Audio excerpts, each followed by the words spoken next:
Okay, सो आज की class में हमने ज्योमेट्रिकल अरेंजमेंट्स में मेनली सर्कुलर अरेंजमेंट देखा था, है ना। सर्कुलर परमुटेशन, सर्कुलर परमुटेशन में हमने ये देखा कि अगर हमको n लोगों को अरेंज करना है सर्कुलर वे में, सर्कुलर टेबल में, तो नंबर ऑफ वेज बनते हैं n-1 का फैक्टोरियल। क्या इस पार्ट में किसी को दिक्कत है किसी तरीके का? जो n-1 का फैक्टोरियल कैसे आया, यहाँ पे किसी तरीके का कोई डाउट है किसी को?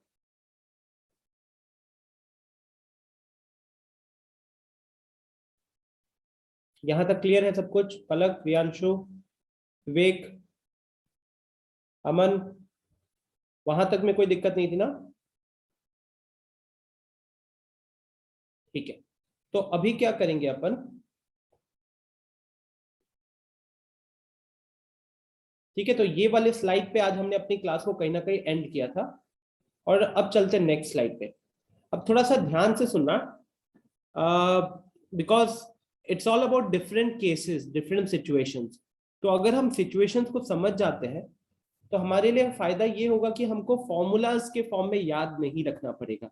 जैसे इवन आपने परमुटेशन कॉम्बिनेशन में भी ये चीज एग्री की होगी कि कुछ ऐसे क्वेश्चंस थे जो बुक में फॉर्मूलाज दिए हुए हैं, मैंने भी यहाँ पे फॉर्मूलाज आपको दिखाए वो, लेकिन अगर हमारी बेसिक अंडरस्टैंडिंग ठीक है तो हमको वो फॉर्मूलाज को याद रखने की जरूरत नहीं है। हम सिंपल एनपीआर एनसीआर के हेल्प से ही सारे क्वेश्चंस को सॉल्व कर सकते हैं, राइट।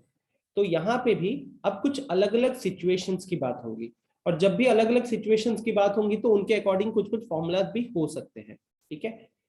अब जैसे ये सबसे पहला पॉइंट क्या था कि n-1 का फैक्टोरियल कैसे आया, तो एक पॉइंट को फिक्स कर दिया गया, वो हमारा रेफरेंस पॉइंट बन गया, है ना। एक पॉइंट को हमने फिक्स करके रेफरेंस पॉइंट बना दिया, तो हमारा जो दूसरा पॉइंट था, तो बाकी के जो n-1 ऑब्जेक्ट्स है उनको n-1 फैक्टोरियल वेज में अरेंज किया जा सकता है। फिर हमने यहाँ पे ये वाला जो है ना, ये वाला part, what if we are taking into consideration beaded necklace or a garland wherein clockwise and anti-clockwise arrangements are the same। ये कह रहा है वो सिचुएशन, ठीक है। बीडेड मतलब क्या समझ रहे हो? माला जो होती है ना, माला जो आप लोग गले में माला पहनते हो जिसमें वो रहते हैं, मोती रहती है छोटी छोटी, ठीक है, तो ये बीड्स उसी को समझ लो। या फिर भगवान को जो हम फूलों का जो माला चढ़ाते हैं ना उसको गार्लैंड कहते हैं, ठीक है। तो अब जैसे आप लोगों ने देखा होगा कि कुछ अलग अलग त्योहार के टाइम पे वो जो फूलों की माला हम चढ़ाते हैं, तो यहाँ पे ना उसका बात किया जा रहा है। बिकॉज अगर आप ध्यान से देखो तो जो मोतियों का अरेंजमेंट होता है, मोतियों का अरेंजमेंट कैसा रहेगा? आप धागे में मोती को रखते हो, है ना, धागे में आप मोतियों को डालते हो और फिर उस धागे को क्या कर देते हो, उस धागे को क्लोज कर देते हो, राइट, है ना, उस धागे को क्लोज कर देते हो। तो इससे अल्टीमेटली वो जो मोतियों का जो अरेंजमेंट बनता है वो सर्कुलर अरेंजमेंट बनता है कि नहीं बनता, बताओ। मोतियों का भी अरेंजमेंट वहां पे सर्कुलर अरेंजमेंट बनता है, राइट। तो अब सवाल ये है, ठीक है, सवाल ये है कि अगर हमारे पास if we have n different if we have n different motifs, अगर हमारे पास n अलग अलग मोतीज हैं, then in how many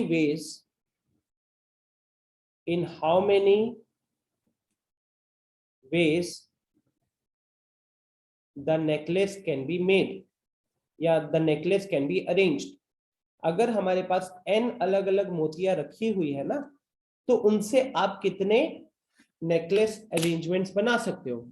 तो क्या स्टूडेंट्स आप लोगों का आंसर यहाँ पे n-1 का फैक्टोरियल होगा? हो सकता है ना, बिकॉज अभी अभी हमने सर्कुलर अरेंजमेंट पढ़ा हुआ है, तो आपको यही दिख रहा होगा कि सर जब लोगों को बैठाना था और अगर हमारे पास n लोग थे तो n-1 का फैक्टोरियल बनता था, ठीक है।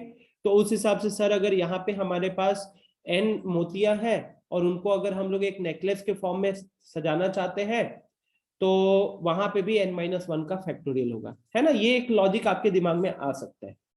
बट नहीं नहीं नहीं, यहाँ पे ये मान के चल रहे हैं कि सारे मोती अलग अलग है। मैं ये वाला केस नहीं ले रहा हूँ कि सारे मोतियां सेम है। आप ऐसे मान लो कि सारे मोती के कलर भी अलग अलग है, ठीक है। सारे मोतियां अभी जो मैं एग्जांपल दे रहा हूं उसमें अलग अलग है, ठीक है। तो अब इस लॉजिक को थोड़ा सा समझिए कि अगर सारे मोतियां अलग अलग है एक दूसरे से, तो क्या वहां पे n-1 का फैक्टोरियल आएगा?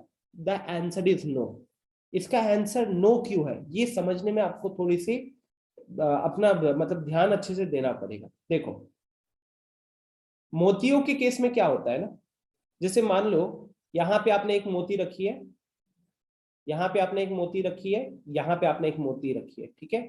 ये लेट्स से ये ब्लू कलर का है, ये रेड कलर का है, और ये ग्रीन कलर का है। तो अभी फिलहाल के लिए मान लो कि आपने जो नेकलेस बनाया ना, वो 3 ही मोतियों का नेकलेस बनाया, राइट। तो आप बताओ, 3 ही मोतियों का नेकलेस होगा तो कितने अलग अलग नेकलेस बन सकते हैं, कितने अलग अलग अरेंजमेंट बन सकते हैं? जरा सोच के बताना, जरा सोच के बताना। क्या आपके दिमाग में ये वाला केस आ रहा है, जैसे लोगों को बैठाया था कि ब्लू यहां रखा है, अब ब्लू के लेफ्ट में सर ने उधर ग्रीन रखा था, इस बार हम रेड को रख देते इधर और ग्रीन को इधर रख देते हैं। तो शायद आपके मन में स्टूडेंट्स ये दिमाग में आ रहा होगा कि ये दोनों अलग अलग नेकलेस बन जाएंगे। जरा सोचो अच्छे से, सबको थिंक प्रॉपरली। हो सकता है आपने कभी नेकलेस नहीं बनाया हो, बट आपको इस सिचुएशन को थोड़ा सा इमेजिन करना पड़ेगा। सोचिए कि आप खुद से रेड कलर का एक मोती है, ब्लू कलर का एक मोती है, ग्रीन कलर का एक मोती है। इन 3 मोतियों को आप धागे में डाल रहे हो, ठीक है। अगर आप 3 मोतियों को धागे में डाल रहे हो तो देखो 3 लोगों का सर्कुलर अरेंजमेंट, अगर आपके लोग जैसे आज सुबह का एग्जांपल था मानस, विराट कोहली, रोहित शर्मा, तो इन 3 लोगों को सर्कुलर टेबल में अरेंज करने के 2 रास्ते हमको दिख रहे थे।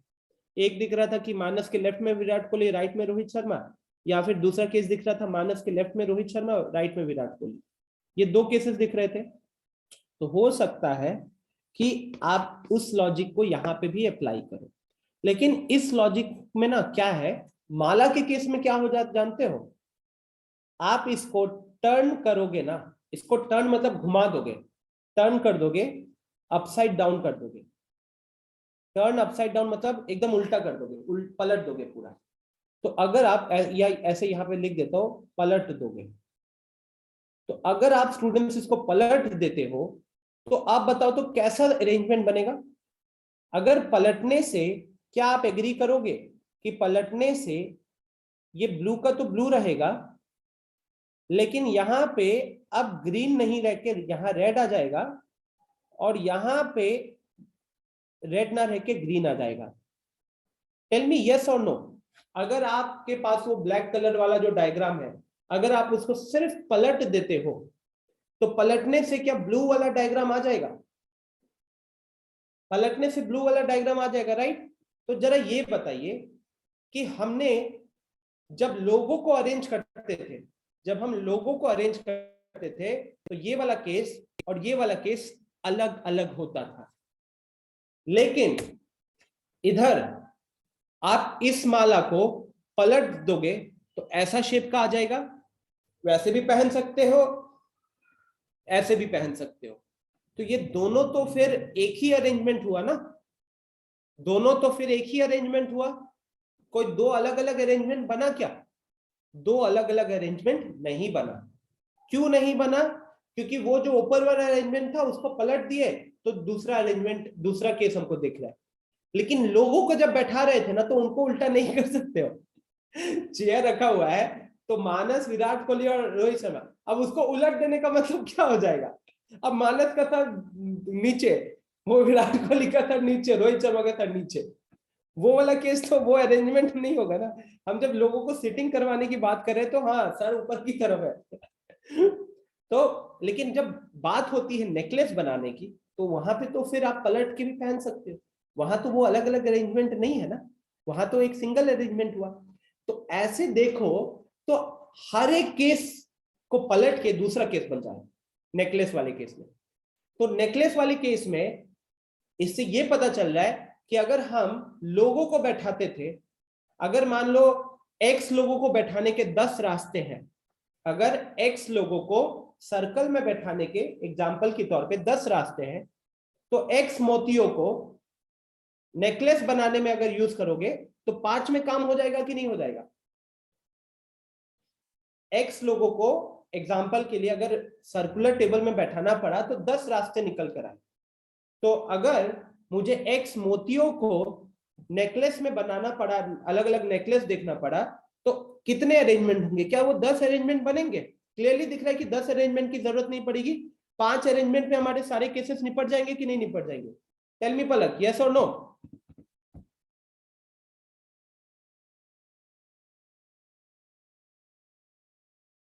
हो जाएगा, राइट? ठीक है, तो इसी लॉजिक से स्टूडेंट्स, इसी लॉजिक से यहां पे लिखा हुआ है, what if we are taking into consideration beaded necklace और अ गार्लैंड। अगर हम नेकलेस या गार्लैंड, गार्लैंड मतलब फूलों की माला, जहां पे clockwise and anti clockwise arrangement same है। कैसे सेम हो रहा है स्टूडेंट्स? अगर आप यहां देखोगे तो यहाँ पे अभी ब्लू के लेफ्ट में ग्रीन दिख रहा है, राइट में रेड दिख रहा है। अब इसको जैसे ही आप पलट दिए तो अब ब्लू के लेफ्ट में रेड हो गया और ग्रीन में राइट हो गया।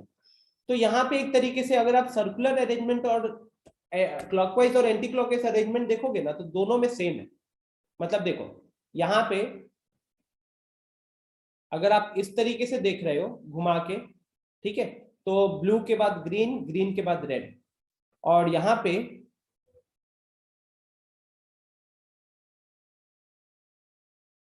जो दूसरा अरेंजमेंट है ऐसे करके, इसके लिए हमको दो अलग अलग केसेस नहीं बनाना पड़ रहा है, हमको एक ही जगह से दोनों केसेस मिल जा रहा है ना, हमको एक ही जगह से दोनों केसेस मिल जा रहा है। तो यहाँ पे बेसिकली ये कह रहे हैं कि और सर्कुलर और इट्स ओके टॉकिर, clockwise and anti clockwise arrangement यहाँ पे अलग अलग नहीं होते हैं। ठीक है, यहाँ पे clockwise and anti clockwise arrangement अलग अलग नहीं है। तो ऐसे केसेस में क्योंकि clockwise and anti clockwise arrangement दोनों सेम है, डिस्टिंग्विशेबल नहीं है, डिस्टिंग्विशेबल नहीं है मतलब अलग अलग नहीं है, तो इस केस में हमारा आंसर बनेगा n-1 का फैक्टोरियल डिवाइडेड बाई 2। हमारा आंसर बनेगा n-1 का फैक्टोरियल डिवाइडेड बाई 2। तो अगर एक छोटा सा इसमें मैं सवाल लिखूं कि question, if I have if if you have 5 different if you have 5 different beads for a necklace, then how many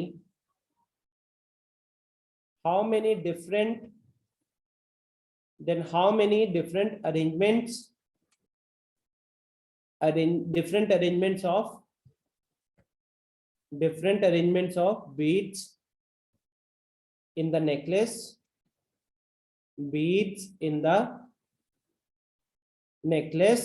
is possible?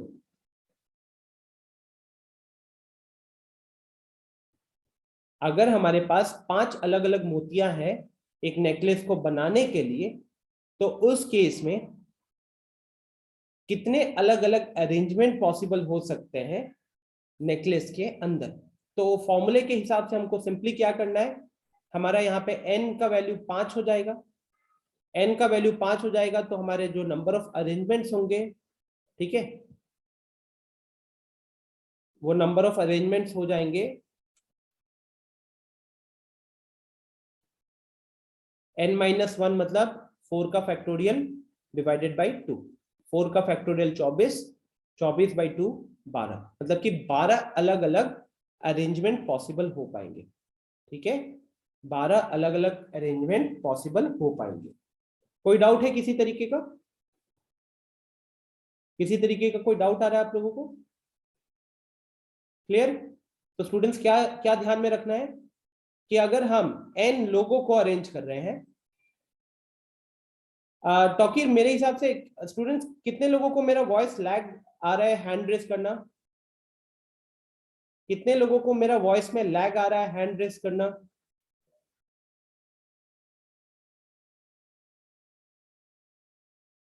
टॉकीर किसी ने भी हैंड रेस नहीं किया है आपको छोड़कर? ठीक है, मतलब बाकियों को अगर आवाज जा रही है तो आपके वहां पे इंटरनेट का थोड़ा प्रॉब्लम होगा। ओके,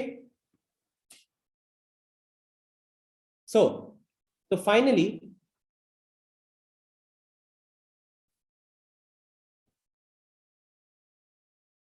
एक बार चलते हैं अपन बुक पे, ठीक है, एक बार बुक पे चलते हैं आपके। तो फाइनली फॉर्मूला नंबर 1 अगर देखोगे, ये आपके हमारा अवंती का जो मॉड्यूल है उस मॉड्यूल का सिनॉप्सिस है। Number of circular permutations of n different things taken all at a time. अगर हमारे पास n अलग अलग चीजें हैं, n डिफरेंट चीजें हैं, और अगर हम उन सारी चीजों को सर्कुलर अरेंजमेंट कर रहे हैं, तो हमारा आंसर होगा n-1 का factorial if clockwise and anti clockwise orders are taken as different, जिसमें हमारा क्लॉकवाइज और एंटी क्लॉकवाइज ऑर्डर्स अगर अलग अलग हो। लेकिन अगर आपको कोई ऐसा सवाल दिखे जैसे नेकलेस वाला हो गया, जहां पे clockwise and anti clockwise order अलग अलग नहीं होते हैं, तो उस केस में आपके total number of circular permutations कितने हो जाएंगे? वो हो जाएगा n-1 का फैक्टोरियल डिवाइडेड बाई 2। ठीक है, n-1 का factorial divided by 2। Clear? I hope यहां तक कोई दिक्कत नहीं होगी किसी को भी। अच्छा, थर्ड केस भी इधर देख लेते हैं क्या कह रहा है ये सुबह आई थिंक मेरे से कोई पूछ रहा था। Number of circular permutations of n different things taken r at a time. ये कह रहा है कि अगर मेरे पास n अलग अलग चीजें हैं और उनको मुझे सर्कुलर परम्यूटेशन करना है, लेकिन उसमें से मैं सारे को नहीं करना चाहता हूं, अब मैं सिर्फ 8 चीजों का अरेंजमेंट करना चाहता हूं।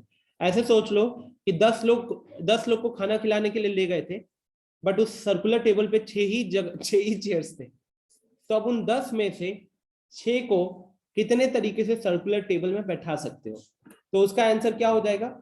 उसका आंसर हो जाएगा NPR by r, NPR divided by r, जब आपका clockwise and anti clockwise orders अलग अलग होंगे। ठीक है, जब आपका क्लॉकवाइज एंड एंटी क्लॉकवाइज अलग अलग होंगे।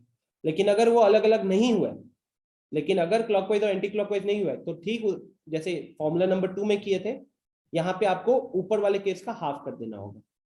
अगर ये अलग अलग नहीं हुआ तो ऊपर वाले केस का हाफ कर देना होगा, n-NPR बाई आर। ठीक है, फिर फॉर्मूला नंबर 4। फॉर्मूला नंबर 4 क्या कह रहा है कि जो हमारे पास n ऑब्जेक्ट्स प्रेजेंट है, उसमें से p ऑब्जेक्ट्स अलाइक है। अलाइक का मतलब क्या है? सेम है, रिपीटिशन हो रहा है। तो देखो फॉर्मूला नंबर 1 2 3, 1 2 3 तीनों फॉर्मूला में n अलग अलग ऑब्जेक्ट थे, लेकिन फॉर्मूला नंबर 4 में n अलग अलग ऑब्जेक्ट नहीं है। इस बार क्या है, वो जो n ऑब्जेक्ट्स है मेरे पास, उसमें से p ऑब्जेक्ट सेम है। ऐसे सोचो कि 10 चॉकलेट थे, तो 10 चॉकलेट में से 4 चॉकलेट सेम थे, 4 चॉकलेट सेम थे, इस तरीके का। ठीक है, तो वैसे केसेस में आपका अरेंजमेंट क्या होगा? तो अगर हमको उसमें 10 के 10 चॉकलेट को अरेंज करना पड़ गया, 10 के 10 चॉकलेट को अरेंज करना पड़ गया सर्कुलर टेबल में, जिसमें 4 चॉकलेट अलाइक हुए, तो उस केस में आपका नंबर ऑफ सर्कुलर परम्यूटेशन बनेगा n-1 का फैक्टोरियल डिवाइडेड बाई p का फैक्टोरियल। मतलब अगर 10 चॉकलेट था तो 10-1 का factorial divided by 4 objects same थे तो 4 का फैक्टोरियल। तो उस हिसाब से हमारा आंसर बन जाएगा 9 फैक्टोरियल डिवाइडेड बाई 4 का फैक्टोरियल। क्या आंसर बन जाएगा? 9 का फैक्टोरियल डिवाइडेड बाई 4 का फैक्टोरियल।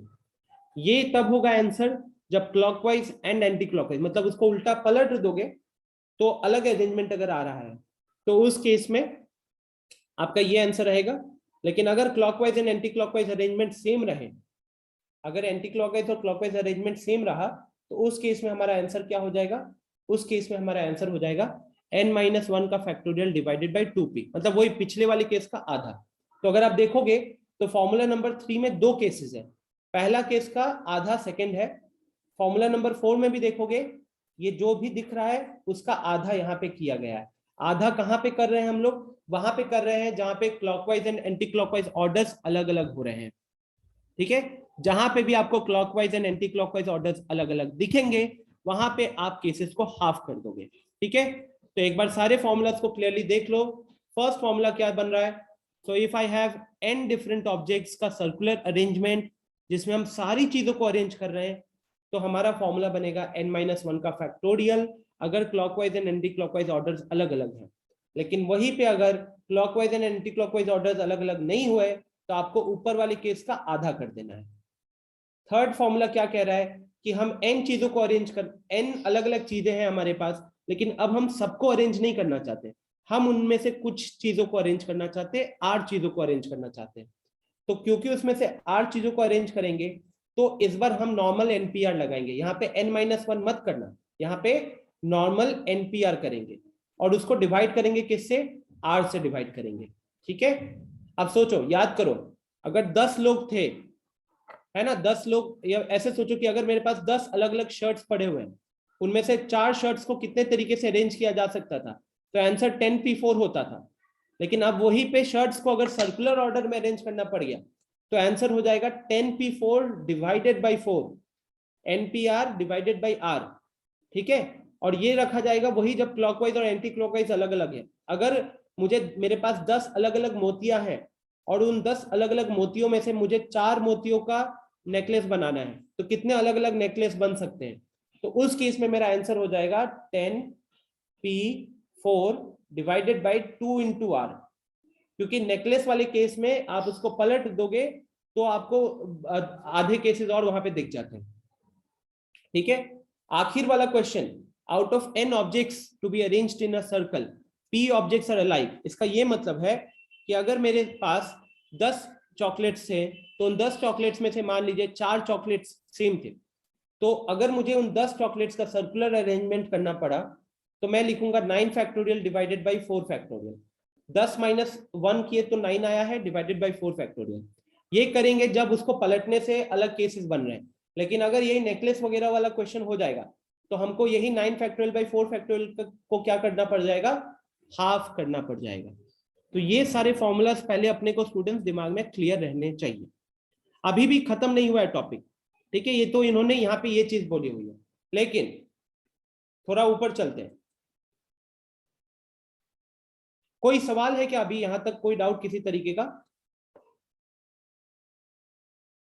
विवेक, सिलेक्शन नहीं, हम बात अरेंजमेंट की कर रहे हैं, सिलेक्शन बोलेगा तो फिर वो अलग हो जाएगा। ठीक है, हर्ष कह रहा है कि थर्ड पॉइंट कोई एग्जांपल लेके समझाइए, नहीं आया समझ, आर से क्यों डिवाइड कर रहे हैं। ठीक है, तो एक एग्जांपल से लेके इसको समझते हैं। ओके,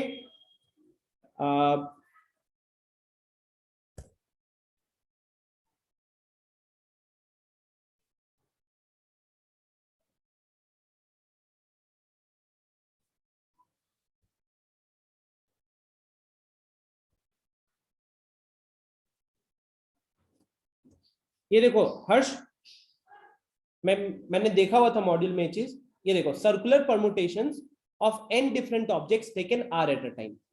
तो अब ऐसे समझो कि आपके सामने 10 चॉकलेट रखे हुए, ठीक है, चॉकलेट 1, चॉकलेट 2, चॉकलेट 3, ऐसे करते करते चॉकलेट 10। और उन 10 चॉकलेट में से ना आपको इधर मान लो सर्कुलर सर्कल में 4 चॉकलेट को अरेंज करना था। बाकी लोग भी इसको ध्यान से सुने, ठीक है। तो अब बताइए, जब मेरे पास ऑब्जेक्ट ज्यादा है और जहां पे अरेंज करना है उधर जगह कम है, तो पहले हमको क्या करना होता है, पहले तो सिलेक्ट करना पड़ेगा ना कि उन 10 में से कौन से 4 को रखेंगे, उन 10 में से कौन से 4 को रखेंगे, ये करना पड़ेगा कि नहीं करना पड़ेगा। तो हम पहले क्या करेंगे, हम उन 10 चॉकलेट में से 4 चॉकलेट को सिलेक्ट करेंगे। तो 10 में से 4 चॉकलेट सिलेक्ट करने के कितने केसेस बनेंगे, बहुत सारे केसेस बनेंगे, 10c4 नंबर ऑफ केसेस बनेंगे। लेकिन जब आपने 10c4 करके उसमें से कोई भी एक केस लिया, 10c4 करके मान लो उसमें से कोई भी एक केस लिया, तो एक केस के अंदर तो 4 ही ना चॉकलेट होंगे। अब उन 4 चॉकलेट को इधर अरेंज करने के कितने रास्ते बने, उन 4 चॉकलेट को यहां पे अरेंज करने के कितने रास्ते बने,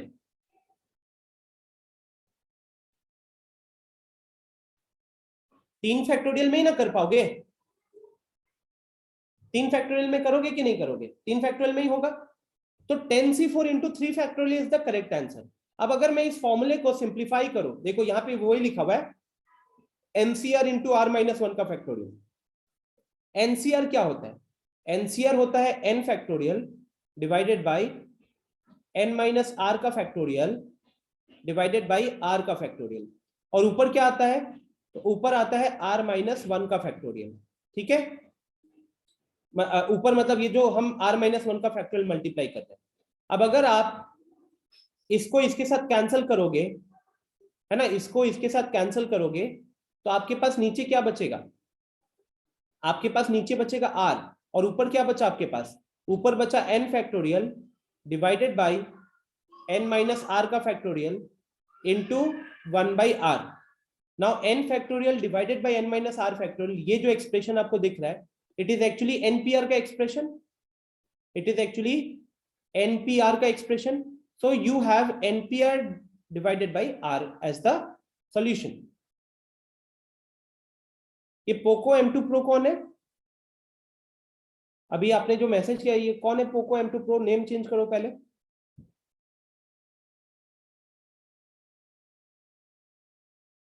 अच्छा मानस, ओके। तो मानस 3 फैक्टोरियल क्यों करना पड़ा? 3 फैक्टोरियल इसलिए करना पड़ा क्योंकि आपने पहले, मान लो आपके सामने 10 अलग अलग चॉकलेट रखे हुए थे, उन 10 अलग अलग चॉकलेट में से आपने कोई 4 चॉकलेट उठाए। अब उन 4 चॉकलेट को उठा के कहां पे रखोगे? इस टेबल में अरेंज करोगे कि नहीं करोगे? अब 4 चॉकलेट को इन 4 जगह में अरेंज करने के कितने तरीके होंगे? n-1 फैक्टोरियल, मतलब 4 - 1 3 का फैक्टोरियल होगा कि नहीं होगा?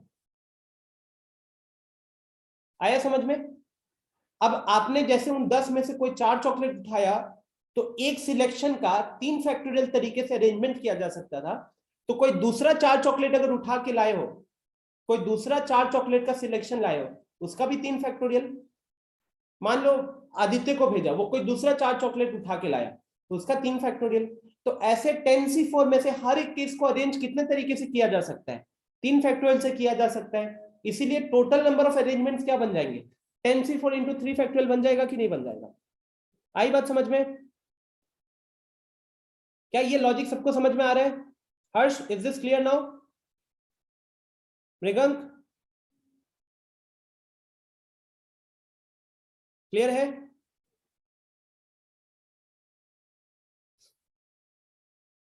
ओके। साक्षी, प्रियांशु, विवेक, समझ में आया? यस हर्ष। NPR/R ये सिर्फ सिलेक्शन का फॉर्मूला है, अरेंजमेंट का नहीं है। हाँ लेकिन तो आप सोचो ना कि ये जो क्वेश्चन है, इस क्वेश्चन में आपने पहले चीजों को सिलेक्ट किया और फिर उनको अरेंज किया।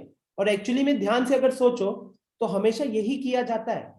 अगर आपने, एक केस होता है हर्ष जहां पे आपके सामने 10 लोग थे, 10 के 10 को अरेंज करना है, तो आपने बोला चलो ठीक है 10 फैक्टोरियल, लेकिन लीनियर में। लेकिन अगर 10 में से 4 ही लोगों को बैठाना था, बाकी 6 को मान लो चेयर के पीछे खड़ा करना था, तो आप पहले चूज करते हो ना कि वो 10 में से कौन से 4 को बैठाएंगे।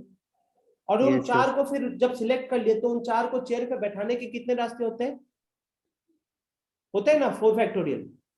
तो अगर आप देखोगे, हाँ यस सर, उसको अरेंज करते हैं फिर। हाँ, तो यहाँ पे वही लॉजिक है। ये जो क्वेश्चन, जो केस दिया है ना, इस केस में हमारे पास n चीजें हैं, लेकिन हम पूरे n चीजों को अरेंज नहीं कर रहे हैं, हम उनमें से कुछ r चीजों को ही अरेंज कर रहे हैं। तो अब कुछ r चीजों को अरेंज करना है, तो पहले तो n में से r को सिलेक्ट करेंगे। अब n में से r को सिलेक्ट करने के बहुत सारे रास्ते हैं, और उन बहुत सारे रास्तों में से फिर हमने कोई भी एक रास्ता को उठाया, तो उसको अरेंज करने के सर्कुलर में कितने तरीके होंगे? तो r-1 का फैक्टोरियल हो जाएगा। अब इस चीज को सिंप्लीफाई करके ये फॉर्मूला आ रहा है, इस चीज को सिंप्लीफाई करके ही तो हमें NPR/R आया है। अब अगर आप ये लेफ्ट वाला याद रखते हो तो ठीक है, लेफ्ट वाला नहीं याद तो राइट वाला। पर्सनली मेरे से पूछोगे तो मैं मेरे को सडनली अगर क्वेश्चन मिलता है तो मैं लेफ्ट वाले फंडे से सॉल्व करता हूँ। ये सर क्योंकि वो लॉजिक याद रहता है ना, फॉर्मूला याद नहीं रहेगा। एग्जैक्टली, ठीक है। ओके। हाँ, और बस नीचे सेकंड केस क्या है? सेकंड केस वो वाला है जहां पे हमारा सर्कुलर और क्लॉकवाइज और एंटी क्लॉकवाइज अगर अलग अलग नहीं हुआ है, तो हमको ऊपर वाले केस को हाफ कर देना होगा, हमको ऊपर वाले केस को हाफ कर देना होगा, ठीक है। तो ये हमारे केसेस हैं। रुको, ये ना एक फ्रेम ऑफ रेफरेंस वाला भी किसी ने पूछा था ना, हाँ हर शायद आप ही ने पूछा था फ्रेम ऑफ रेफरेंस वाला। तो ये देखो यहाँ पे लिखा हुआ है, arrangement with respect to stationary object. अब ये सिचुएशन क्या है जानते हो? ये सिचुएशन है जहां पे मान लो ऐसे टेबल रखा हुआ था, यहाँ पे एक चेयर है, यहाँ दूसरा चेयर है, यहाँ तीसरा चेयर है, यहाँ चौथा चेयर है। और मान लो कि अभी इधर एंटर करता है किसको, टॉकीर, मान लो टॉकीर एंटर कर रहा है, ठीक है। अब अगर टॉकीर को बीच में खड़ा करता टेबल पे, तो अभी उसके पास एक रास्ता है। लेकिन अगर मैं कोई फ्रेम फिक्स कर दूं ना, कोई स्टेशनरी ऑब्जेक्ट, मान लो दरवाजा, टॉकीर यहां से एंटर किया, ठीक है, यहाँ पे दरवाजा था, यहाँ पे डोर था, तो अब वो डोर के रेस्पेक्ट में अगर मैं बोलूंगा कि ये बताइए डोर के रेस्पेक्ट में कितने तरीके से अरेंज किया जा सकता है, तो वहां क्या होता है ना स्टूडेंट्स, वहां पे चीजों का जो जगह होता है वो कहीं ना कहीं थोड़ा सा फिक्स्ड हो जाता है, यूनिक हो जाता है। यूनिक कैसे, आप कह सकते हो डिस्टेंस के अकॉर्डिंग हो जाता है, कोई भी लॉजिक लगा सकते हैं। हम ये कह सकते हैं कि ये जो, अब आपसे अगर मैं पूछूंगा कि बताओ सबसे पास वाला कौन सा होगा, अगर मैं आपको स्केल दे दूं और बोलूं कि बताओ सबसे पास वाला दरवाजा कौन सा होगा, आप क्या मार्क करोगे, स्क्रीन पे मार्क करो तो सबसे पास वाला दरवाजा कौन सा है। हर्ष ने मार्क कर दिया है, आदर्श ने मार्क कर दिया है, वो वाला, राइट। हाँ वेरी गुड आदित्य, एरो, यहीं पे एरो वगैरह यूज करना चाहिए। अरे यार भाई, सबको अपना रब करो, डायग्राम हट जाएगा नहीं तो, सबको अभी अपना रिमूव करो, ठीक है। तो ये आपका सबसे पास हो गया। अगर मैं आपसे पूछूंगा सेकंड क्लोजेस्ट कौन सा है, सेकंड क्लोजेस्ट कौन सा है, रियांशु स्क्रीन पे मार्क करो तो सेकंड क्लोजेस्ट कौन सा होगा।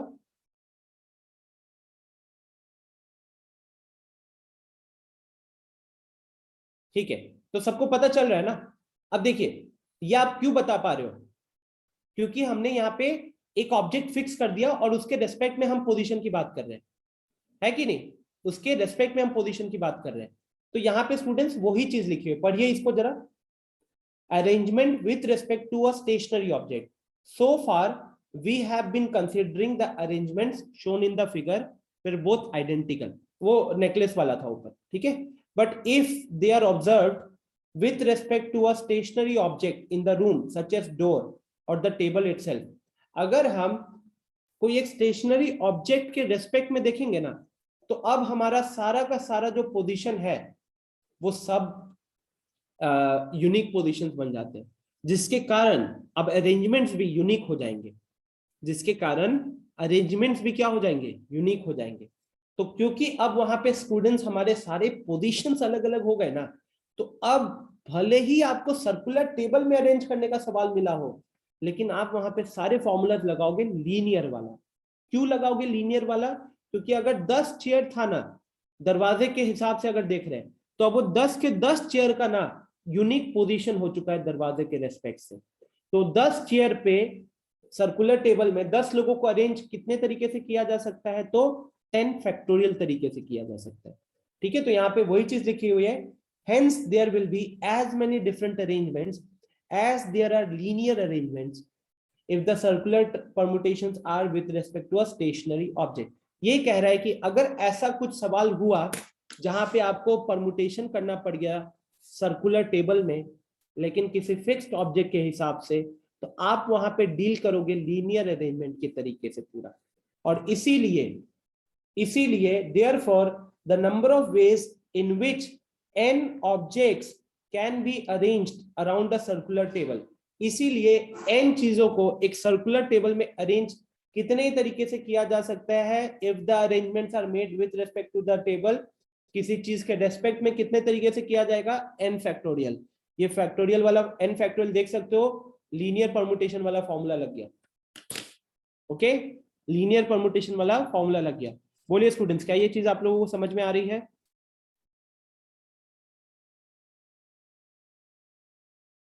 क्या ये स्टेटमेंट समझ में आ रहा है आप लोगों को। तो अभी तक हमने क्या क्या चीजें देखी हैं आज की क्लास में, एक ऑर्डर में चलते हैं, ठीक है। सबसे पहले हमने पढ़ा क्या, सबसे पहले हमने पढ़ा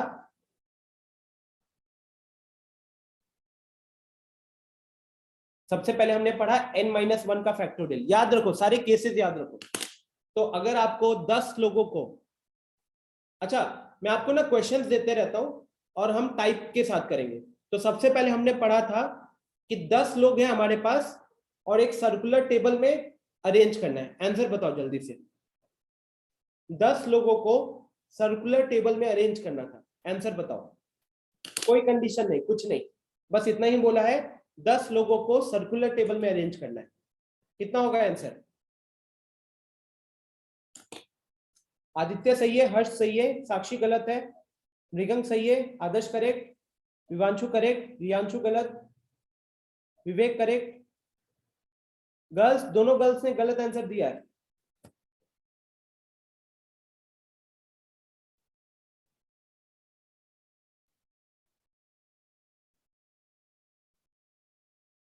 हाँ मानस बताइए।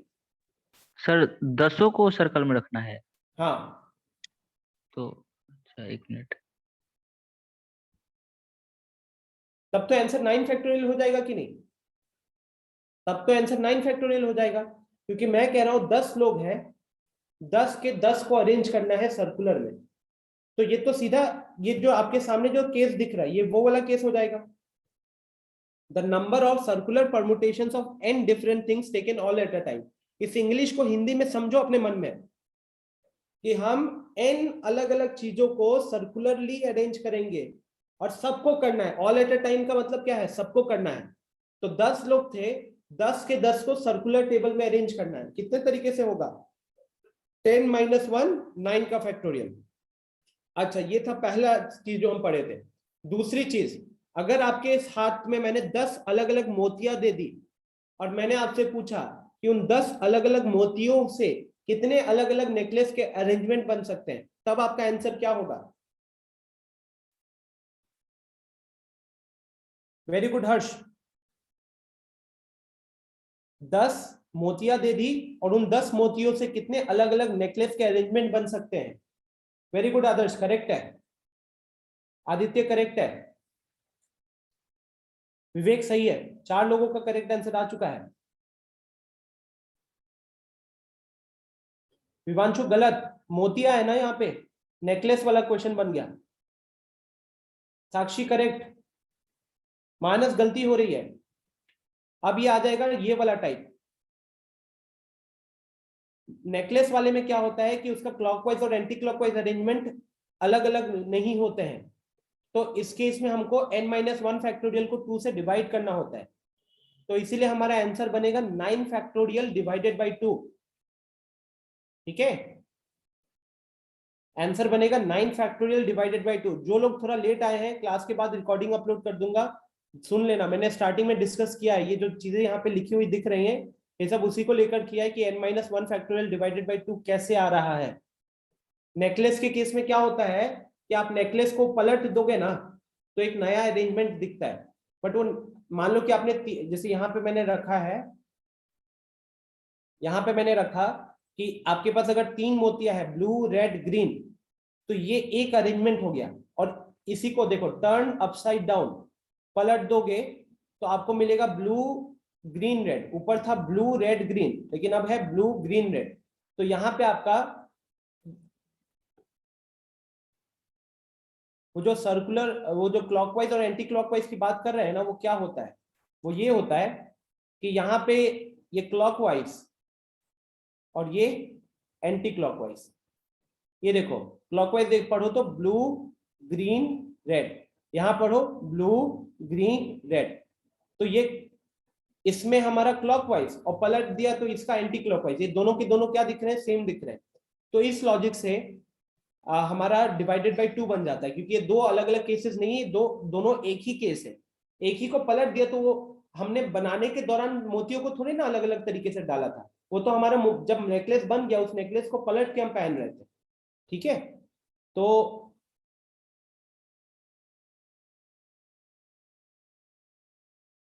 इसलिए 9 फैक्टोरियल डिवाइडेड बाई 2। ये दूसरी चीज पढ़ी थी। अब तीसरी चीज यहां नहीं है, मॉड्यूल के हिसाब से। अब जैसे ये हो गया स्टेशनरी ऑब्जेक्ट वाला, मान लो ये तीसरी चीज हमने पढ़ी थी। तो अगर मैंने आपको बोला कि आप लोग क्लास में घुसे हो, ठीक है, क्लास में घुसे हो और क्लास में आपने देखा एक बड़ा सा सर्कल है, आप 20 लोग थे, और एक बड़ा सा सर्कुलर टेबल रखा है मैंने जिसमें 20 चेयर्स लगे हुए हैं, तो दरवाजे से जो एंटर किए हो तो 20 लोगों को कितने तरीके से अरेंज कर सकते हैं with respect to the door, दरवाजे के रेस्पेक्ट में। अगर विथ रिस्पेक्ट टू हम दरवाजा देख रहे हैं तो तब हमारा आंसर कितना होगा? वेरी गुड साक्षी, आदर्श वेरी गुड, करेक्ट है। अब यहां पे मैं आप 20 के 20 लोगों को बैठाना चाहता हूं, मैं आप 20 लोगों को चेयर्स पे बैठाना चाहता हूं, लेकिन अब मैं जो पोजीशनिंग करूंगा वो मैं देखूंगा विथ रिस्पेक्ट टू दरवाजा। तो अब हम 19 फैक्टोरियल नहीं बोलेंगे, अब हमारा आंसर कितना हो जाएगा? अब हमारा हो जाएगा आंसर 20 का फैक्टोरियल, क्योंकि अब हम arrangement with respect to a stationary object कर रहे हैं। ठीक है, with respect to a stationary object कर रहे हैं। नेक्स्ट ये वाला केस, ये वाला केस क्या है? सर्कुलर अरेंजमेंट में पी ऑब्जेक्ट्स आर अलाइक। इसको मैंने एग्जांपल दिया था चॉकलेट वाला, कि मेरे पास 10 चॉकलेट है, उन 10 चॉकलेट में से मान लो 4 चॉकलेट सेम है, उन 10 चॉकलेट में से 4 चॉकलेट सेम है, और उनको आप 10 के 10 चॉकलेट को ना टेबल में अरेंज करना चाहते थे, टेबल में अरेंज करना चाहते थे। कितने तरीके से कर पाओगे?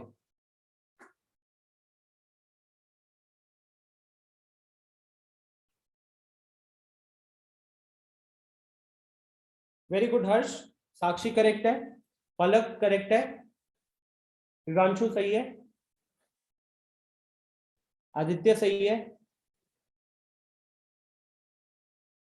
विवेक आपके सामने स्क्रीन पे सब कुछ है। विवेक, मैं पूरे की पूरी चीजों को अरेंज करना चाहता हूं, 10p4 कैसे लिख रहे हो? मानस, क्या वो 9 फैक्टोरियल बाई 4 फैक्टोरियल लिखा है आपने कि सिंपली 9/4 लिखा है? आदर्श करेक्ट है। मेरा सवाल है कि अब मेरे सामने 10 चॉकलेट्स हैं, उन 10 में से 4 चॉकलेट्स एग्जैक्टली सेम है, तो ये कह सकते हो कि 4 चॉकलेट सेम है और बाकी 6 अलग अलग है। अब इन 10 को ना मैं सर्कुलर वे में अरेंज करना चाहता हूं, सर्कुलर वे में। ठीक है, सर्कल मान लो ना, बड़ा सा सर्कल है, उस पर रखना है।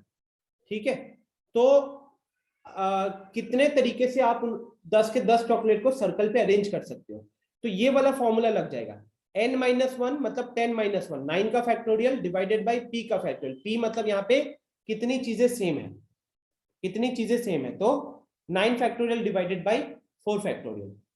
ठीक है, अब ये वाले के लिए सवाल क्या होगा? इसके लिए सवाल होगा कि मेरे पास 10 लोग थे, 10 लोग थे, लेकिन मेरे पास सर्कल था, मतलब टेबल था, सर्कुलर टेबल। उस सर्कुलर टेबल में मेरे पास 4 ही 2 चेयर है। मान लो आप 10 लोगों को पार्टी देने के लिए ले गए। ठीक है, अब 10 को ले गए और 4 ही टेबल दिखा है, तो अब 10 को 4 टेबल पे कैसे बैठाओगे? 10 लोगों को 4 टेबल पे कैसे बैठाओगे? बताओ आंसर। 10 लोग हैं, 4 टेबल है, और वो टेबल भी सर्कुलर तरीके से अरेंज किया गया है।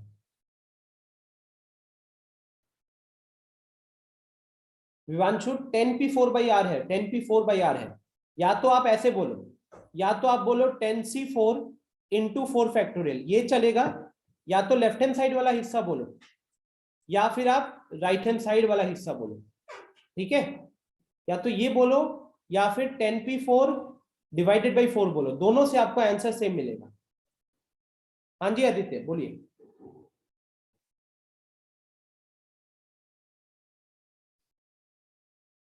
हैंड रेस किया हो, बताओ। अच्छा अच्छा अच्छा अच्छा, ये 3 का फैक्टोरियल होगा ना, 3 का फैक्टोरियल होगा, r-1 ना, 4-1 3 का फैक्टोरियल हो जाएगा। ओके, तो ये चीजें मैं कह रहा हूं, रिकॉर्डिंग सुनना कि अच्छा इस टाइप पे सर ने ये क्वेश्चन बोला था।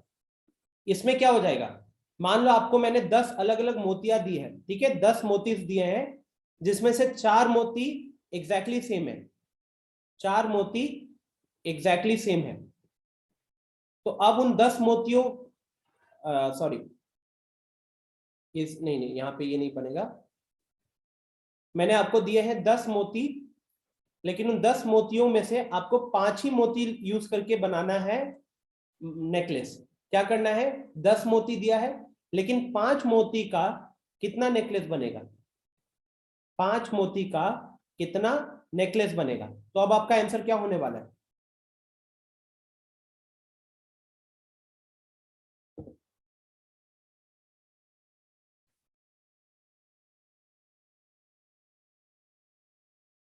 परफेक्ट, तो ये टाइप में आएगा अपना।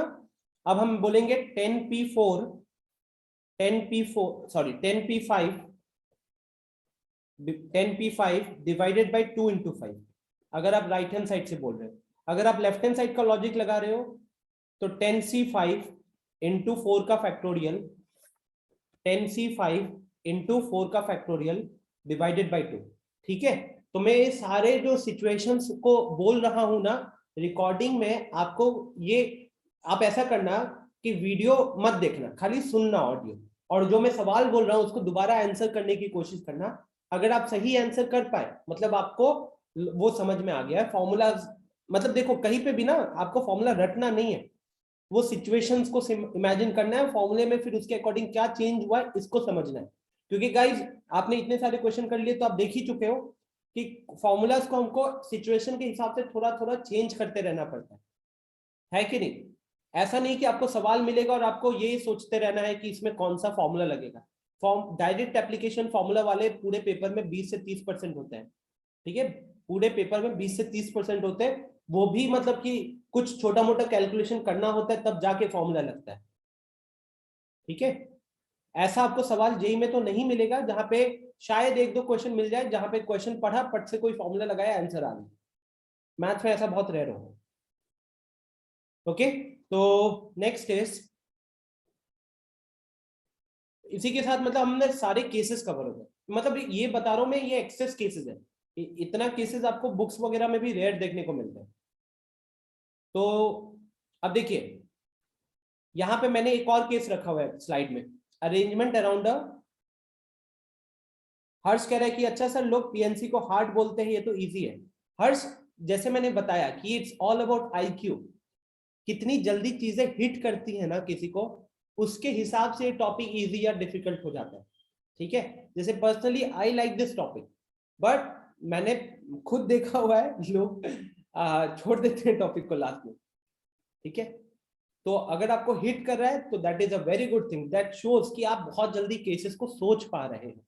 And it is quite interesting. मतलब मेरा पॉइंट है कि बाकी सारी चीजों को थोड़ा सा रियल लाइफ के साथ इमेजिन करना मुश्किल है, but this is one such topic जहां पे आप अपने जितने रियल लाइफ सिचुएशन है ना, अब आप उनको देख सकते हो कि ये कितने तरीके से सॉल्व किया जा सकता है।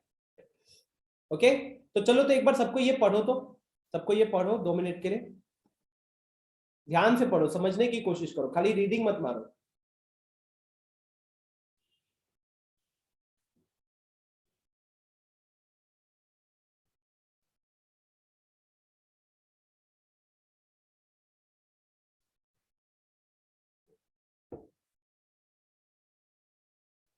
विवेक, आपसे गलती होती है क्योंकि आप चीजों को याद नहीं रखते हो, आपको चीजें बहुत देर से याद होती है, यही आपका प्रॉब्लम है बस।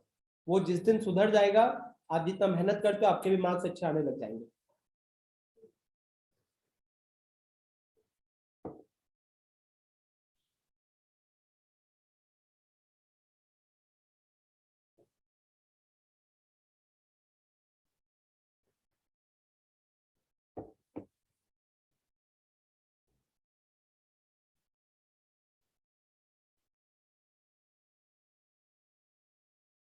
आएंगे आएंगे यार आएंगे।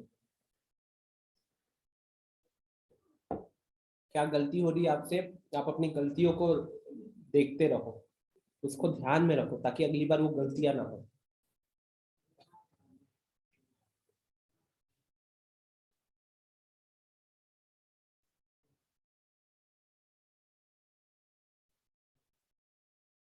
मैं एक बार ऐप पे देखता हूँ अभी तक हमने जितना पढ़ा है उसके ऊपर कोई छोटा मोटा टेस्ट अगर है प्रैक्टिस के लिए तो वो मैं एक्टिवेट कर दूंगा।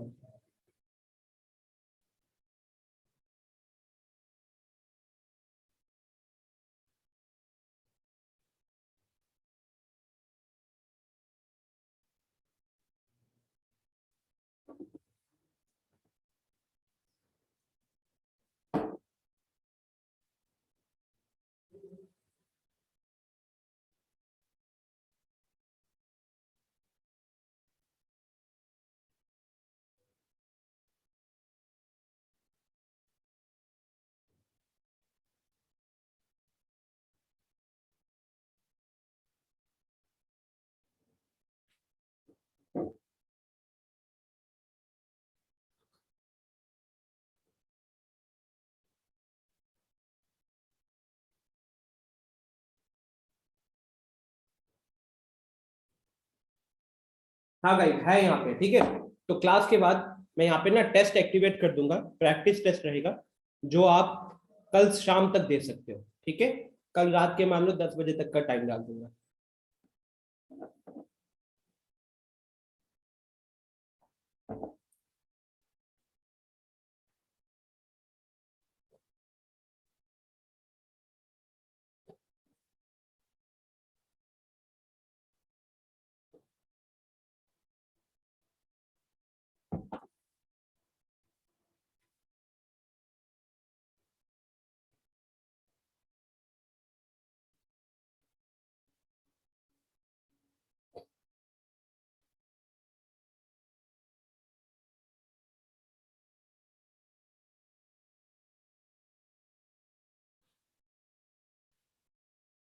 डन, समझ में आया कुछ?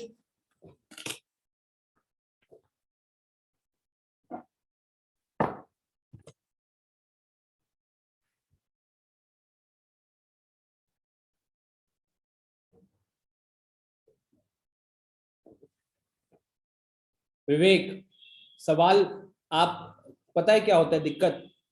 आपका जो सवाल होता है ना, सॉरी विवेक नहीं, विवांशु, आपने जो अभी सवाल पूछा है और हम जो स्टेटमेंट देख रहे हैं उसमें अंतर नहीं समझ पा रहे हो।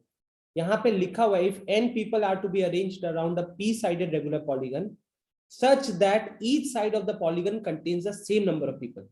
तो विवांशु यहाँ पे हम उस सिचुएशन की बात कर रहे हैं जहां पे हर साइड में हम बराबर लोग रखेंगे, तब उसके लिए बात हो रही है यहाँ पे, ठीक है। आपने जो सवाल पूछा है उसमें आप ये नहीं देख रहे हो कि इस कंडीशन को आप नहीं टेक केयर कर रहे हो, ठीक है। तो अब जैसे इस केस में हम इसको समझते हैं एक छोटे से एग्जाम्पल के हेल्प से। तो चलो एक छोटा सा एग्जाम्पल लेते हैं।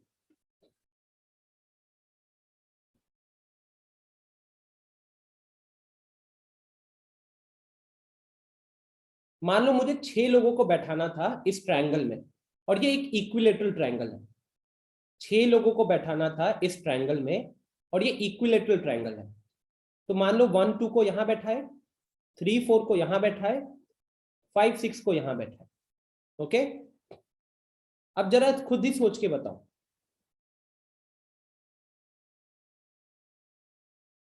अब आपने अगर 1 2 को यहां बैठाया, 3 4 को यहां बैठाया, ये एबीसी को भी रब कर दो, एबीसी लिखने से फिर वो थोड़ा सा दिक्कत हो जाए।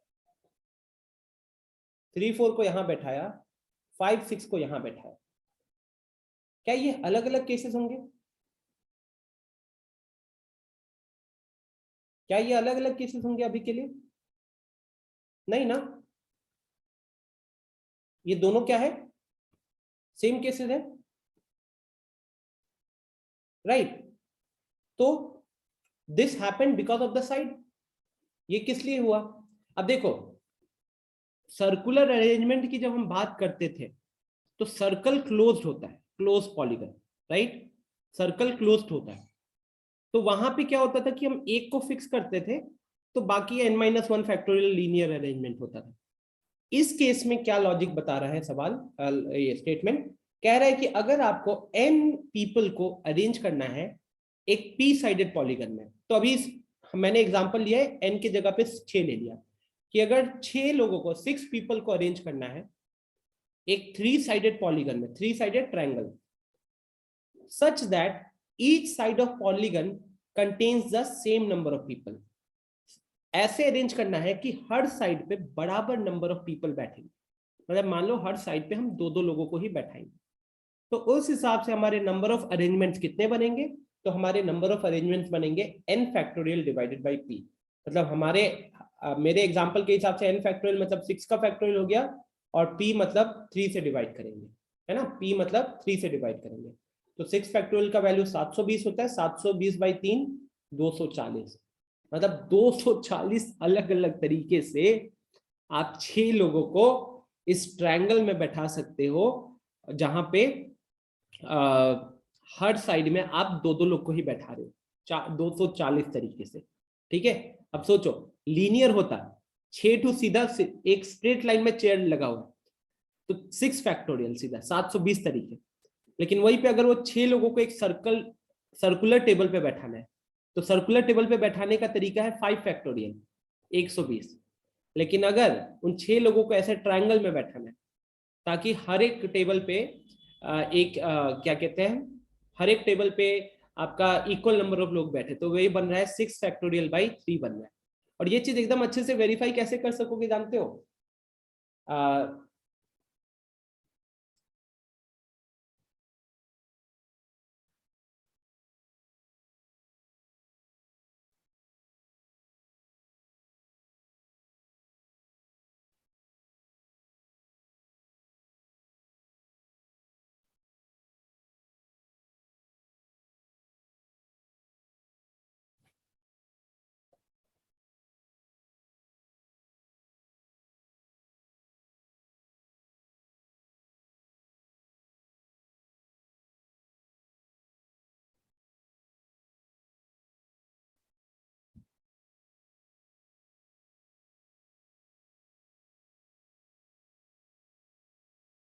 ABCDEF, okay. तो अब ये 6 मतलब 6 साइड का पॉलीगन है। मैं ABCDF इसको रब कर देता हूँ, ठीक है। अब सोचो कि आपके पास वही 6 लोग थे, वही 6 लोग थे, और आप उनको हर साइड में इक्वल बंदा बैठेगा। तो अब 6 लोग हैं और 6 साइड है, और आप हर साइड पे बराबर बंदों को बैठाना चाहते हो। तो इस बार हर साइड पे कितने लोग बैठेंगे? फिर इस बार हर साइड पे कितने लोग बैठेंगे? सही है विपांशु? आदित्य सही है? सवाल क्या है स्टूडेंट्स, अगर आपके सामने 6 लोग हैं और एक टेबल है हेक्सागन, हेक्सागन के 6 साइड है जो आपके सामने बनाया हूं, और मैं ऐसे अरेंज करना चाहता हूं कि हर टेबल पे इक्वल नंबर ऑफ लोग बैठे, हर साइड पे इक्वल नंबर ऑफ लोग बैठे। तो अब 6 साइड है और 6 लोग हैं, इसका मतलब है कि हर साइड पे मेरे को एक ही बंदे को बैठाना पड़ेगा। अब अगर हर साइड पे एक ही बंदे को बैठाना पड़ेगा, तो हमारा ये फॉर्मूला क्या कह रहा है? फॉर्मूला तो कहता है n factorial divided by p, और हमारे इस हिसाब से क्या हो जाएगा 6 फैक्टोरियल डिवाइडेड बाई 1, क्योंकि हर साइड पे मैं कितने लोगों को बैठा रहूंगा? ये रहा ना, n factorial divided by, sorry, if n people are to be arranged around a p sided polygon, मतलब n फैक्टोरियल बाई p लिख रहा हूं, p का वैल्यू 1 थोड़ी है यहाँ पे, p हमारा 6 हो जाएगा, p हमारा 6 हो जाएगा। तो 6 फैक्टोरियल बाई 6 कितना हो गया? 6 फैक्टोरियल बाई 6 आपका हो गया 5 फैक्टोरियल, 6 फैक्टोरियल बाई 6 हो गया 5 फैक्टोरियल। और जरा ध्यान से देखो, 6 लोगों को सर्कुलर अरेंजमेंट में करने का भी कितना रास्ता होता है? 6 लोगों को सर्कुलर अरेंजमेंट में करने का भी कितना रास्ता होता?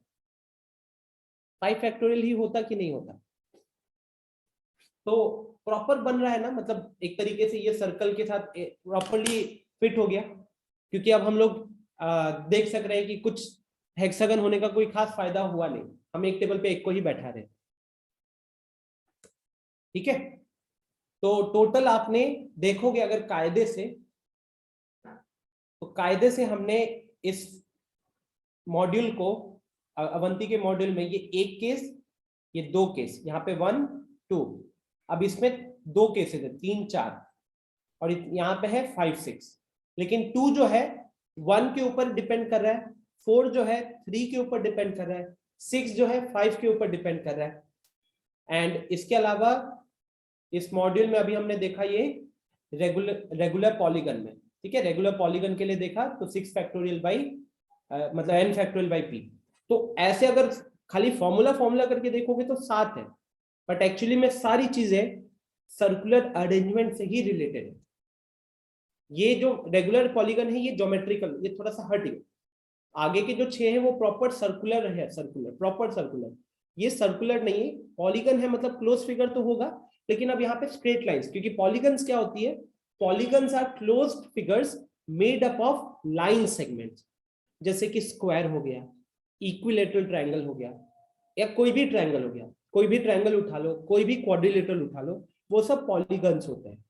ठीक है, अच्छा, इसके नीचे एक बहुत अच्छा नोट लिखा हुआ है, नोट लिखा हुआ है कि एक तो ये सवाल हो गया For example, 15 people are to be arranged around the pentagon shaped table. Pentagon मतलब 5 साइड, पेंटागन मतलब 5 साइड। तो अब हम 15 लोगों को 5 साइड के टेबल पे बैठाना चाहते हैं इक्वली। तो हर साइड पे 3-3 बंदे बैठेंगे। तो उस केस में हमारे टोटल नंबर ऑफ अरेंजमेंट कितने हो जाएंगे? हमारे टोटल नंबर ऑफ अरेंजमेंट हो जाएंगे 15 factorial divided by 5। 15 factorial divided by 5। यहां पे लिखा गया है, please note if the polygon is not regular.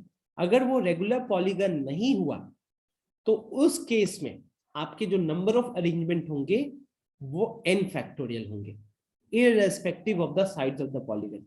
मतलब अगर वो पॉलीगन में आपका वो रेगुलर नहीं हुआ तो लीनियर अरेंजमेंट की तरह आप डील करोगे। ठीक है, लीनियर अरेंजमेंट की तरह डील करोगे।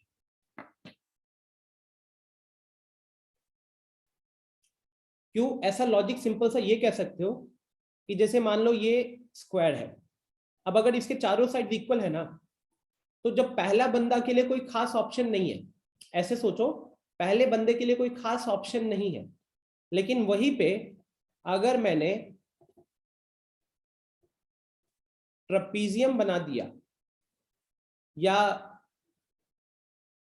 हाँ ट्रपीजियम ही बना दिया इस तरीके से, तो अब ना सारे जो सीट्स हैं वो यूनिक हो जाएंगे। कैसे? तो अगर इसको देखेंगे तो ये आपका लॉन्गेस्ट हो गया, ठीक है, ये लॉन्गेस्ट हो गया, ये मान लो शॉर्टेस्ट है।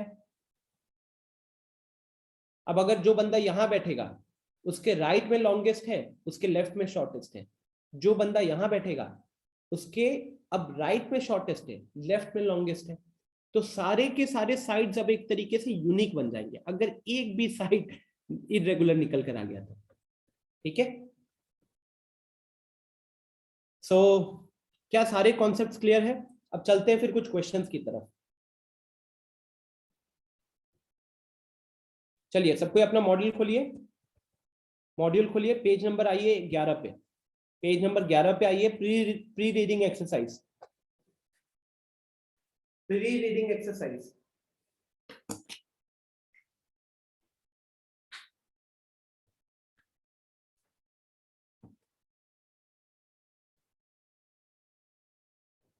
प्री रीडिंग एक्सरसाइज को सॉल्व करो फटाफट, पांचों क्वेश्चंस। जब हो जाए तो मुझे बताना।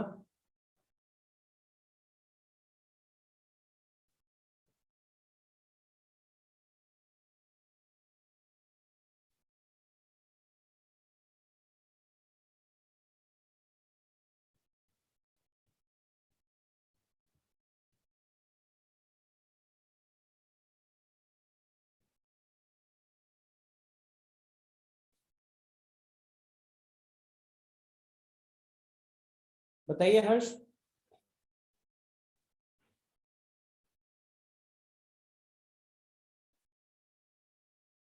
बोलिए। सर एक क्वेश्चन है जिसमें टोटल 5 ब्लॉक्स है, मतलब जैसे स्पोर्ट में ब्लॉक्स कहते हैं ना, किसमें ब्लॉक्स है? मतलब जैसे स्पोर्ट में ब्लॉक्स रहते हैं ना स्क्वायर के। आपकी बीच में आवाज जो है वो रोबोट जैसी हो जा रही है, थोड़ा इंटरनेट के कारण होगा। तो आप एक काम करो ना, मेरा फोन सामने ही है, मेरे को क्वेश्चन भेजो, ठीक है? मतलब 2 बार आपने ट्राई किया, रिकॉर्डिंग सुनोगे तो आपको भी दिख जाएगा बीच में आवाज ब्रेक हो जा रही है।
अच्छा, तो ये आपने बनाया है ये मतलब चेसबोर्ड जैसा, जिसमें ब्रेथ में 3 बॉक्सेस हैं और यहाँ पे 5 बॉक्सेस हैं।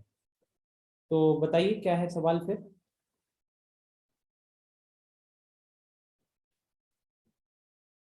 आप एक बार फिर से अनम्यूट करके ट्राई करो, टाइप भी करते रहो, बोलो।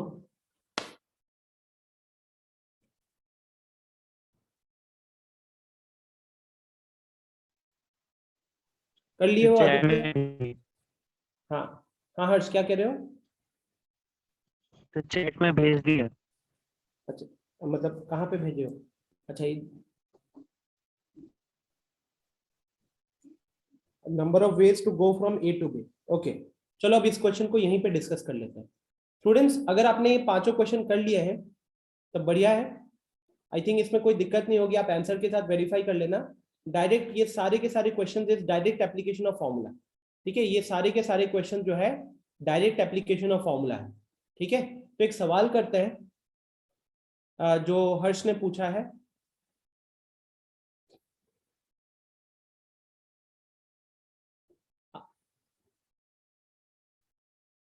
ठीक है, अनिकेत क्लास में हूँ, ठीक है, क्लास के बाद कॉल करता हूँ।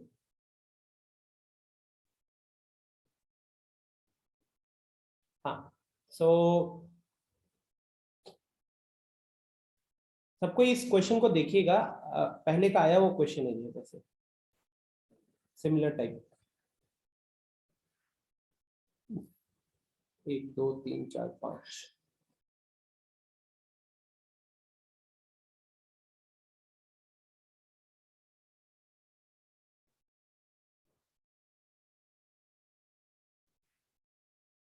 ओके, तो मान लो अभी आप यहाँ पे खड़े हो और आप जाना चाहते हो यहाँ पे। ठीक है, आप अभी यहाँ पे खड़े हो, यहाँ पे मान लो ठीक है, यहाँ पे खड़े हो और बी पे जाना है। तो सवाल ये है, क्वेश्चन है, in how many ways, in how many ways can you go from A to B. A से बी कितने तरीके से जा सकते हो। अब इसमें कंडीशन ये होता है कि आप डायरेक्ट नहीं जाओगे, आपको जो ये लाइंस दिख रही है ना, ये लाइंस का हेल्प लेके ही जा सकते हो। तो ये सारे लाइन सेम है, मतलब मैंने यहाँ पे रेक्टेंगल जैसा बन गया है, बट ऐसा है कि जो लाइंस दिख रहे हैं सारे सेम लाइंस है। मतलब अगर इसको उठाओगे तो ये 1 यूनिट का लाइन मान लो, और अगर आप इसको उठा रहे हो तो ये भी कितने का है, ये भी 1 यूनिट का लाइन है। ओके, तो चलो 2 मिनट के लिए ट्राई कीजिए, फिर मैं आपको सॉल्यूशन एक्सप्लेन कर देता हूँ। क्वेश्चन समझ में नहीं आया तो जरा पूछिएगा फिर से। हाँ विवेक। सर मैंने ये क्वेश्चन बनाया है।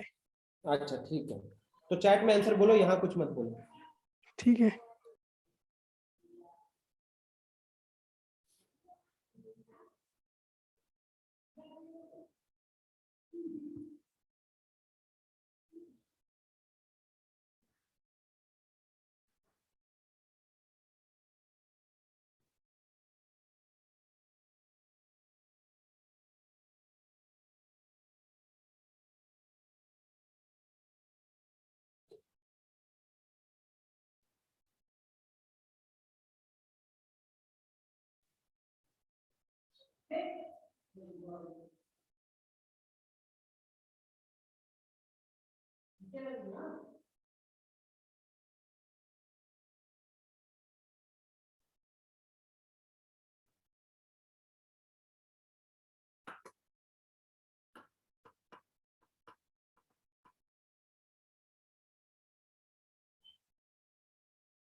यस हर्ष, एग्जैक्टली वही लॉजिक है।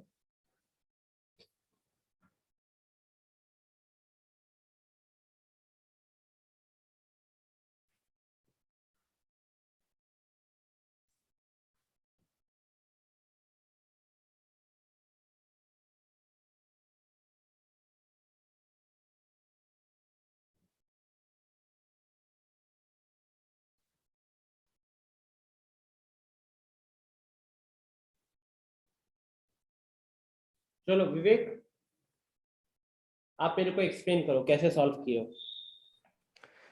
सर पहले इस पे हम ये कर सकते हैं, मतलब ड्रॉ कर सकते हैं। हाँ कीजिए। सर अगर हम देख रहे हैं ए से बी तक जाना है, तो कोई भी अगर लाइन चूज कर रहे हैं तो एक 1 यूनिट ये, फिर 2 3 4 5 6 7 8, मतलब हॉरिजॉन्टल ऐसे जाएंगे तो 8 रास्ता जा रहा है। फिर अगर अंदर से देखेंगे तो 1 2 3 4 5 6 7 8, मतलब ये वाला ऊपर जाएगा। फिर और कहीं से भी चूज करते हैं तो इधर से भी करेंगे तो इधर से भी 8 ही जा रहा है। मतलब हम कहीं से भी चूज करेंगे तो 80 फैक्टोरियल आ रहा है, मतलब कि 8 फैक्टोरियल। और इधर से हम देखेंगे तो 1 2 3 4 5 मतलब रिपीट हो रहा है, यानी कि 8 factorial divided by 5 factorial into फिर 1 2 3 इधर से ये वाला में 3 यूनिट है, तो एक 8 factorial divided by 5 factorial into 3 factorial. अगर इतना करते तो मेरा आंसर 56 आ जाएगा। ठीक।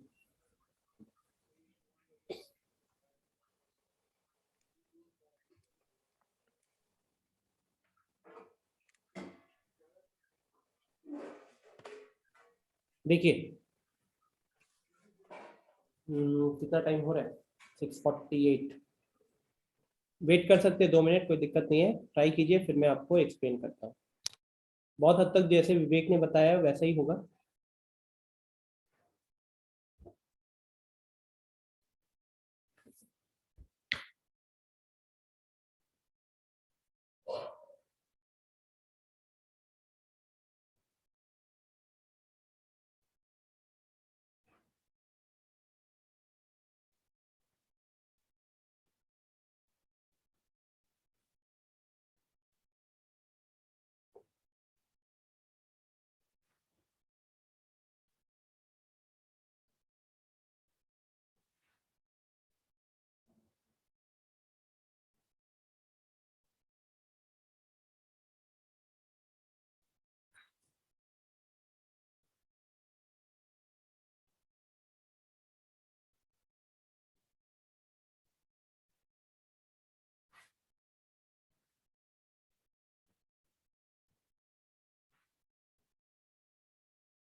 रैंक वाला कह रहे हो क्या हर्ष, रैंक वाला?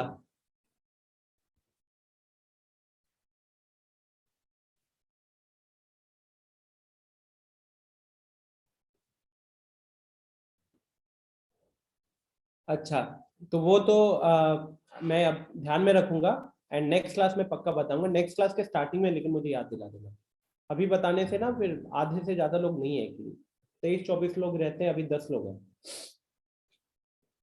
बिकॉज वो हो सकता है लोगों को थोड़ा समझने में दिक्कत हो, है ना। चलिए तो स्टूडेंट्स अभी इस क्वेश्चन का डिस्कशन शुरू करते हैं, 6:50 हो रहा है। तो यहाँ अगर आप देखोगे ना, यहाँ पे क्या है कि जैसे विवेक कह रहा है कि हम कोई भी रास्ता लेंगे, हमको इन लाइंस पे ही चलना है। तो मान लो कि आप चले हो, मान लो आपने ये वाला रास्ता अपनाया है, यहां से यहां गए पूरा लेफ्ट और उसके बाद अप, बिकॉज आइदर आप लेफ्ट देखो, ऐसे क्वेश्चन में क्या होता है ना कि आप अपना पाथ रिट्रेस नहीं करोगे। पाथ रिट्रेस मतलब या तो आप राइट ही जा रहे हो या फिर आप अप ही जाओगे, या तो राइट की तरफ ही जाओगे या फिर ऊपर की तरफ ही जा रहे होगे। तो ये एक रास्ता हो सकता था। दूसरा रास्ता क्या हो सकता है? दूसरा रास्ता हो सकता था कि आप ये वाला रास्ता अपनाए हो, यहाँ पे गए फिर ये गए, ये हो गया। तीसरा रास्ता क्या हो सकता था, या और कोई रास्ता क्या हो सकता है? तो मान लो पहले आप यहाँ से इधर गए, फिर थोड़ा सा ऊपर चढ़े, फिर इधर गए, फिर थोड़ा सा ऊपर चढ़े, फिर इधर गए, फिर थोड़ा सा ऊपर चढ़े। ये एक ऑप्शन हो सकता था, ठीक है। या ये हो सकता था आप इधर से सीधा इधर गए और इसके बाद इधर से इधर चले गए। और क्या ऑप्शन हो सकता था? आप इधर से इधर आए, इधर गए, फिर इधर गए, फिर इधर गए। तो अल्टीमेटली ये सब जो अलग अलग रास्ते हैं, ध्यान से देखना, इन सारे अलग अलग रास्तों में आप एक्चुअली में 5 हॉरिजॉन्टल स्टेप्स ले रहे हो प्लस 3 वर्टिकल स्टेप्स ले रहे हो। हॉरिजॉन्टल मतलब राइट स्टेप्स, वर्टिकल मतलब ऊपर वाला स्टेप। यस और नो? जैसे ये देखो 1 2 3 4 5, यहां देखो 1 2 3। तो अगर हम कोई भी रास्ता अपनाए, अब देखो तो येलो कलर वाला रास्ता देखो, येलो कलर वाले में आप पहले 3 स्टेप ऊपर गए हो, फिर 5 स्टेप राइट में गए हो। ये पिंक वाला देखो, रेड वाला, तो रेड वाले में आप पहले 5 स्टेप लेफ्ट गए हो, राइट गए हो, उसके बाद 3 स्टेप ऊपर गए हो। या ये ग्रीन वाला देखो, तो ग्रीन वाले में आपने पहले 1 स्टेप राइट लिया, 1 स्टेप राइट लिया, फिर 3 स्टेप ऊपर गए। 3 स्टेप ऊपर जाने के बाद फिर आपने 4 स्टेप राइट लिया। तो जब आपने 4 स्टेप राइट लिया, 1 स्टेप पहले ले चुके थे, मतलब आपने टोटल 5 राइट स्टेप्स लिए। ये ब्राउन वाला देखो, तो ब्राउन वाले में पहले 1 2 3 4 स्टेप राइट लिए। 4 स्टेप राइट होने के बाद 2 स्टेप ऊपर गए, फिर 1 स्टेप फिर से राइट लिए। तो 4 स्टेप पहले राइट ले चुके थे, 1 स्टेप और राइट, मतलब 5 राइट हो गया। और 1 स्टेप राइट लेने के बाद फिर 1 स्टेप ऊपर गए, तो 2 स्टेप ऊपर तो पहले ही जा चुके थे, 1 स्टेप और ऊपर चले गए। तो फाइनली देखोगे तो हमने 5 राइट स्टेप्स लिए हैं और 3 अप स्टेप्स लिए हैं। तो कोई भी रास्ता अपनाओगे यहाँ पे, हर रास्ते पे आप 5 horizontal steps and 3 vertical steps ले रहे हो। टोटल कितना स्टेप्स ले रहे हो? टोटल 8 स्टेप्स ले रहे हो। तो नंबर ऑफ वेज जब हम निकालेंगे यहाँ पे, नंबर ऑफ वेज जो हम निकालेंगे यहाँ पे, तो 8 फैक्टोरियल डिवाइडेड बाई, अब क्योंकि स्टूडेंट्स पांचों हॉरिजॉन्टल स्टेप सेम है, पांचों हॉरिजॉन्टल स्टेप्स सेम है ना, तो उसके लिए हम 5 फैक्टोरियल से करेंगे डिवाइड। और तीनों वर्टिकल स्टेप सेम है, तो इसीलिए हम उसको करेंगे 3 फैक्टोरियल से भी डिवाइड। तो ये इस क्वेश्चन का फाइनल आंसर होगा। अब इसको सिंप्लीफाई अगर करना हुआ तो 8 into 7 into 6 into 5 फैक्टोरियल लिख देंगे, डिवाइडेड बाई 5 फैक्टोरियल इंटू 3 का फैक्टोरियल। तो 5 फैक्टोरियल कट जाएगा, 3 का फैक्टोरियल 6 होता है तो ये कट जाएगा, तो 8 7 56। ये हमारा क्वेश्चन का आंसर हो गया। बोलिए समझ में आया? 5 फैक्टोरियल से क्यों डिवाइड किए? यहां पे लिख रहा हूं, because all 5 horizontal steps HS are identical। यहां पे 3 फैक्टोरियल से क्यों डिवाइड किया? Because all 3 vertical steps are same. Harsh समझ में आ गया?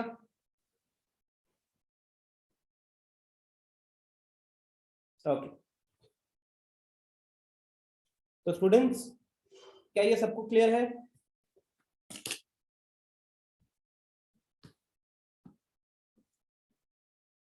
ठीक है, तो फिर यहीं पे आज की क्लास को एंड किया जाए। तब 6:55 हो रहा है, 1 घंटे 20 मिनट की क्लास हुई है, 6:35 में शुरू किए थे। अब आपका टास्क होगा, इस एक्सरसाइज को कंप्लीट कीजिए, जो आपका 3rd एक्सरसाइज है ना मॉड्यूल का। अब आप इसको कंप्लीट कीजिए, आपके पास पूरा वीकेंड है, कोशिश करो जितना हो सके सॉल्व हो जाए अच्छे से। कहीं पे नहीं समझ में आता है, मेरा सजेशन होगा 10 मिनट लगा, नहीं सॉल्व हुआ, सॉल्यूशन देखो, सॉल्यूशन से नहीं समझ में आया मैं बताऊंगा, बट कोशिश ये करो कि टॉपिक आपसे खत्म हो। टोटल मिला के इसमें ICE में 11 क्वेश्चन दिख रहे हैं और होमवर्क में 9 क्वेश्चन दिख रहे हैं, तो 11 और 9 20 क्वेश्चन। 20 क्वेश्चन कोई ज्यादा नहीं है, राइट? तो अच्छे से इसको कोशिश कीजिएगा। 20 के 20 क्वेश्चन में आपको 20 में से मुश्किल से 15 क्वेश्चन होंगे जहां पे 5 क्वेश्चन तो सिमिलर होगा, 5 क्वेश्चन तो पहले 15 के ऊपर बेस्ड होगा। ठीक है, मानस पूछ रहा है नेक्स्ट वीक में आपका क्लास नहीं है क्या? है, उसके नेक्स्ट वीक में शायद 1-2 कम होगा। ठीक है, बाकी मैं कहीं पे गया भी तो कोशिश यही होगी कि वहां से कोई क्लास ले लूं, बट फिलहाल नेक्स्ट वीक मेरी पूरी क्लासेस रहेंगी। ठीक है, उसके नेक्स्ट वीक में थोड़ा सा ब्रेक मिलेगा आपको मैथ से। चलो फिर स्टूडेंट्स यहीं पे फिर आज की क्लास को एंड करते हैं। बाय बाय, टेक केयर, मिलते हैं मंडे।